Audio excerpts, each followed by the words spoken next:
एक बगल में चाँद होगा, एक बगल में रोटियाँ। पीयूष मिश्रा की ये 2 लाइनें ना मुझे मेरे जीवन से बहुत ज़्यादा कनेक्ट करती हैं। मैं इतना ज़्यादा इंस्पायर हूँ इनसे कि जब ये पिछले हफ्ते साहित्य आज तक में आए तो मैं I manage to take a selfie with him. इसमें चाँद से मतलब है ख्वाहिशें, सपने और रोटियों से मतलब है ज़रूरतें, स्ट्रगल, सर्वाइवल। और मेरी सर्वाइवल की ये जंग बहुत जल्दी शुरू हुई थी जब मैं 7 साल का था।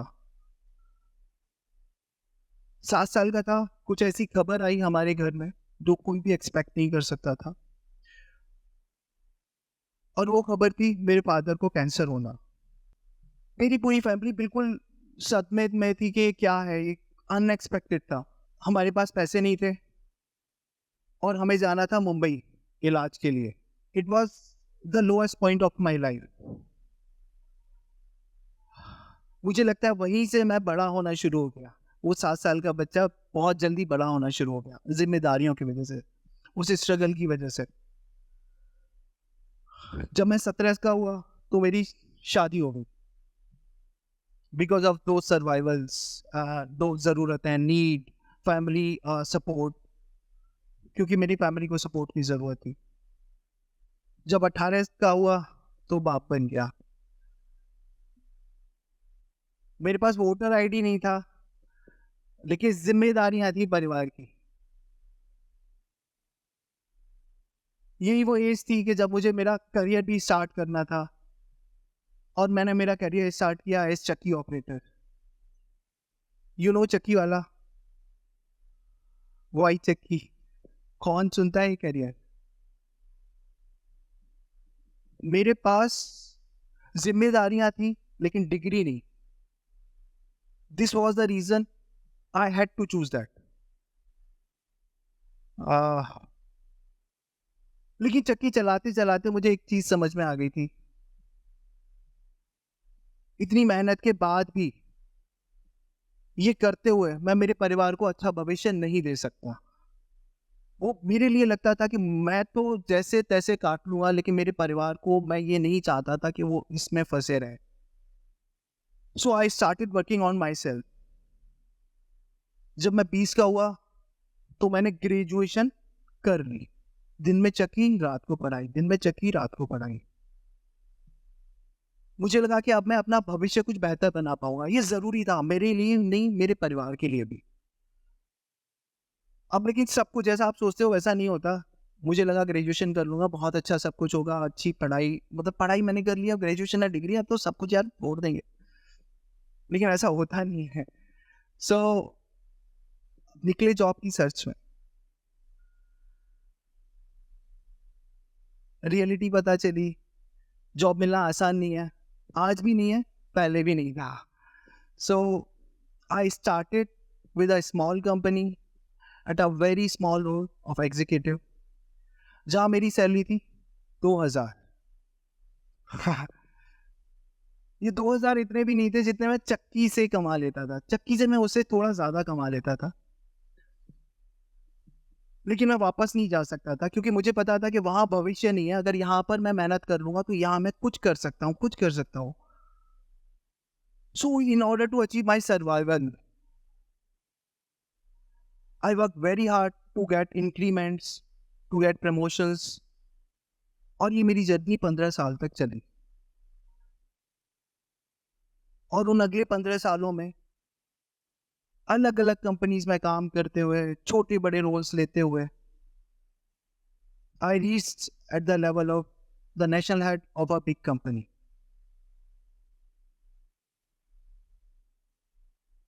जब आदमी की ज़रूरतें पूरी हो जाती है ना, तो वो शुरू कर देता है ख्वाहिशों पे काम करना, सपनों पे काम करना।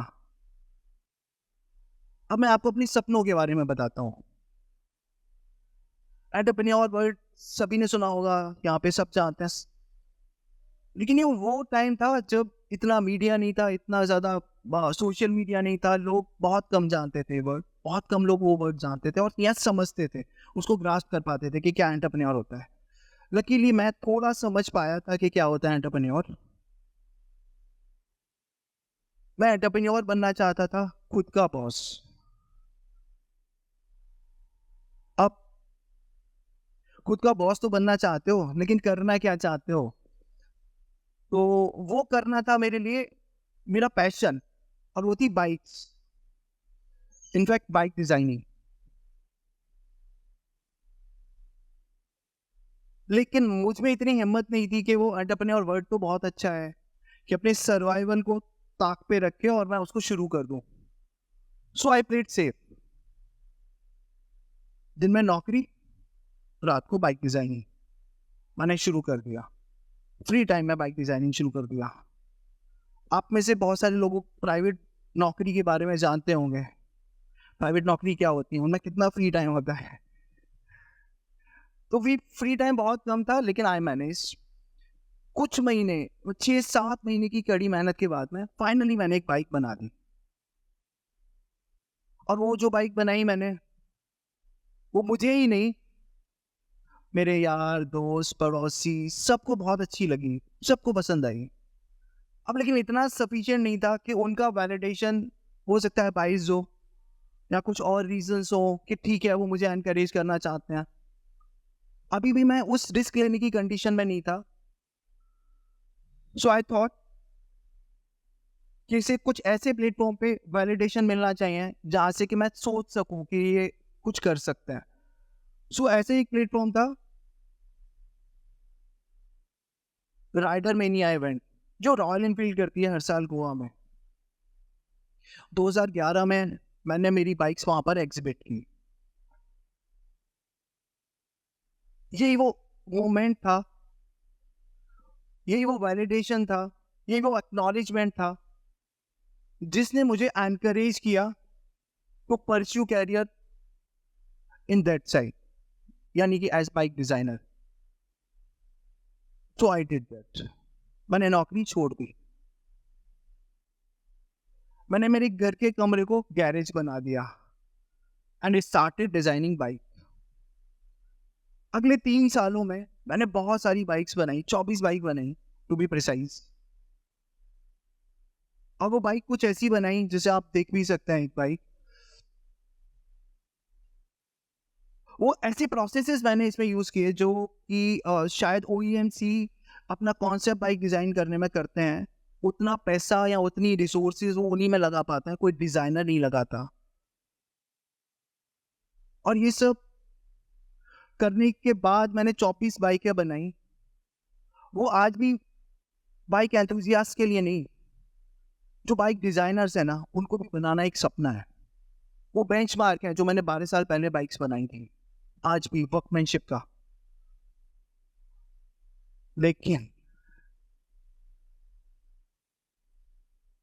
मैं एक अच्छा आर्टिस्ट तो बन गया था। मैं आर्टिस्ट था। वो आर्टिस्ट पता है क्या होता है कि हर एक चीज बार बार रिपीट नहीं करना चाहता। आपने एक मास्टरपीस बनाया, अब आप वो दोबारा नहीं बनाओगे, अगली बार कुछ और बनाओगे, अगली बार कुछ और बनाओगे। रोजाना आप कुछ सीख रहे होते हो। रोजाना जब किसी चीज के लिए आप डिवोटेड होते हो ना, तो रोजाना आपकी लर्निंग हो रही होती है। और वो जो लर्निंग है ना, आप जो कल हो वो आज नहीं रहने देती। और वही मेरे साथ हो रहा था। तो जो मैं प्रोजेक्ट एक्स अमाउंट पर शुरू कर रहा था कि एक्स अमाउंट पे मैं फिनिश कर लूंगा और इसमें कुछ पैसा बना भी लूंगा, वो मैं नहीं कर पा रहा था। बिकॉज उसमें रिसोर्सेज भी ज्यादा यूज हो रही थी उस तरीके से वो बनाने में, और time. And you know time, time is money. मुझे ये तो समझ में आ गया था कि बाइक्स कैसे बनाते हैं, लेकिन यूनिट इकोनॉमिक्स समझ में नहीं आई थी। कितना खर्चा, कितनी इनकम, कितना खर्चा। यही वो रीजन था आई कुडेंट सर्वाइव। मैं मेरी फैमिली को सरवाइव नहीं कर पा रहा था। And then I had to give up. मैं मेरे चांद के इतने करीब होते हुए भी, हाथ में होते हुए भी, उसको अपने साथ नहीं रख पाया। अब अब क्या, नौकरी अगेन। लेकिन क्या होता है कि जब आप करियर में कुछ भी अच्छा कर लो, कभी भी अच्छा कर लो, लेकिन जब एक गैप बन जाता है ना, तो वो जो आपके सो कॉल्ड अपने होते हैं, जो उन कंपनीज में होते हैं, वो भी लोग आपको सपोर्ट नहीं करते या नहीं कर पाते, या उनको लगता है कि यार ये तो ऑब्सोलीट हो गया बंदा, इसे क्या पता इंडस्ट्री के बारे में। तो जो गैप था वो गैप, और वो गैप ही होता है जो आपको जहां से आपने छोड़ा था वहां से रिज्यूम नहीं करने देता।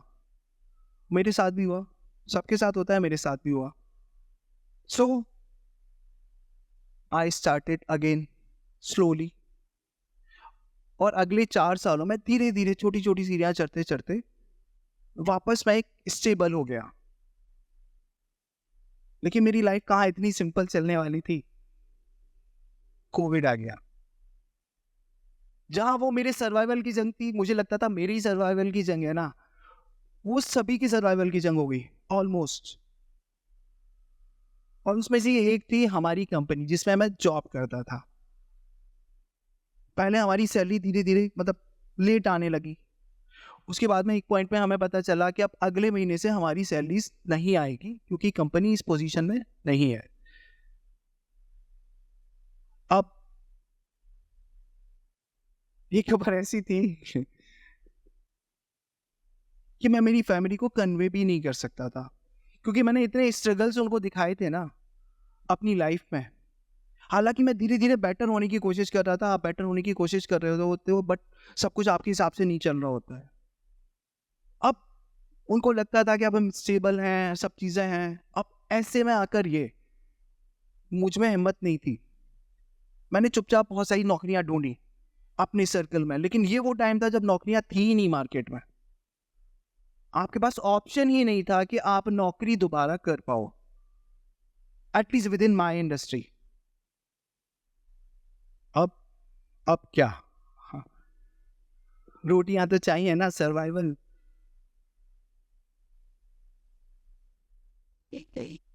कभी कभी ऐसा होता है कि आप जो जीवन में पाना चाहते हो ना, वो नहीं मिलता आपको, वो भगवान नहीं देता आपको, क्योंकि उसने आपके लिए कुछ और सोच रखा होता है। और वो कुछ और था जो मुझे मजबूरी में करना पड़ा। मजबूरी में किया हुआ वो काम था मेरा एजिस कवेनेंट, सर्वाइवल की जंग के लिए।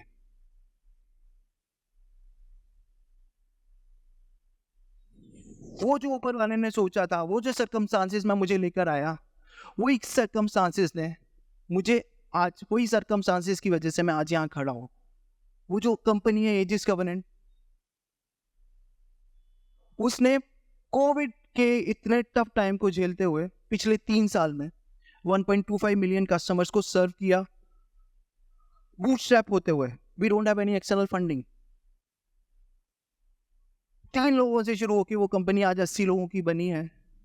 हम कुछ इनोवेशंस कर रहे हैं, बहुत सारी चीजें कर रहे हैं, इंडस्ट्री में कुछ अलग तरीके से कर रहे हैं। आज माना मेरे पास टाइम नहीं है बाइक डिजाइन करने का, जो मेरा सपना था, पहला सपना, लेकिन दूसरा शुरू हो गया, दूसरा हो गया कंप्लीट, एक एंटरप्रेन्योर बनने का। और वो जो लर्निंग्स थी उस पहले जर्नी से, like how to manage expenses, unit economics, वो सीख की वजह से एजिस कवेनेंट बनी। आज मेरे पास टाइम नहीं है कि मैं बाइक डिज़ाइन कर पाऊँ, लेकिन मेरे पास रिसोर्सेज है कि मैं एक से एक अच्छी बाइक खरीद पाऊँ।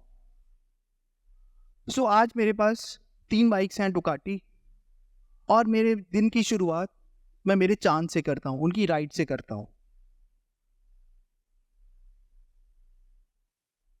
मैं मेरे मेरे सर्कल में बहुत सारे एंटरप्रेन्योर से मिलता हूँ, अपने दोस्तों से मिलता हूँ। उनका अपना एक अलग रिटायरमेंट प्लान होता है। कभी कभी ये भी एक पॉइंट आता है कि यार रिटायरमेंट के प्लान क्या प्लान्स हैं। सो मेरा उनको बस एक ही कहना, मतलब मेरा, लेकिन वहाँ पे वो लोग कहते हैं कि यार मेरे को प्राइवेट जेट होना चाहिए, मेरे को आइलैंड होना चाहिए, ये होना चाहिए, वो अलग अलग उनके एस्पिरेशंस है, सबके एस्पिरेशंस अलग होते हैं। सो मेरा जो रिटायरमेंट प्लान है वो मेरे चांद के करीब जाना, और वो है एक गैरेज जो मैं गोवा में बनाऊंगा, और वहां पे दुनिया की कुछ सबसे अच्छी बाइक्स बनाऊंगा। It is my dream. I would like to say, एक बगल में चांद होगा, एक बगल में रोटियां। और आपको इनके बीच में बैलेंस बनाना है। I am Sonen Verma, I am the founder of Ethis Covenant. Thank you very much.